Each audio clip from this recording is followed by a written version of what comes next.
સુરત ઉધના વિસ્તારમાં ભણવા મામલે માતાએ બાળકીને ઠપકો આપતા માઠું લાગી આવતા બાળકી ઘર છોડી નીકળી ગઈ હતી। ઉધના પોલીસે ટેકનોલોજીનો ઉપયોગ કરી ડ્રોનની મદદથી ગુમ થયેલી બાળકીને શોધી કાઢી પરિવાર સાથે સુખદ મિલન કરાવી પ્રશંસનીય કામગીરી કરી હતી।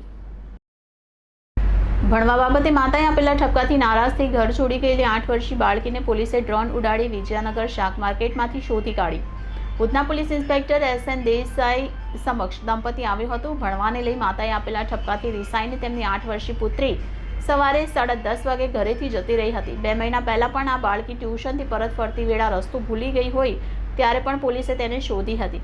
આ વખતે બાળકી રસ્તો ભૂલી ન હતી પરંતુ ઘરેથી જતી રહી હોય ગમે ત્યાં જતી રહે તેવી સંભાવના હોય યુદ્ધના ધોરણે ટીમ બનાવવામાં આવી હતી। બાળકી ગુમ થઈ ત્યાંથી CCTV ફૂટેજ ચકાસવાના શરૂ કરવામાં આવ્યા હતા। ઉધના BRC પોલીસ ચોકી પાસે સાંજે 5 વાગ્યાના અરસામાં તે CCTVમાં જોવામાં આવી હતી। અહીં શાક માર્કેટની ભીડ અને નાની શેરીઓ હોય તેને શોધવા માટે ડ્રોન ઉડાવવામાં આવ્યું હતું। ડ્રોનમાં બાળકી વિજયનગર શાક માર્કેટમાં દેખાઈ આવી હતી। બાળકીએ જે કપડાં પહેર્યા હતા તેવા કપડાં પહેરેલી એક બાળકી શાક માર્કેટમાં ફરતી દેખાતા ડ્રોન કેમેરા અહીં ફોકસ કર્યો હતો। તે સાથે જ પોલીસની એક ટીમ શાક માર્કેટ પ્રવેશી હતી અને તેને શોધી લઈ બહાર લઈ આવી હતી।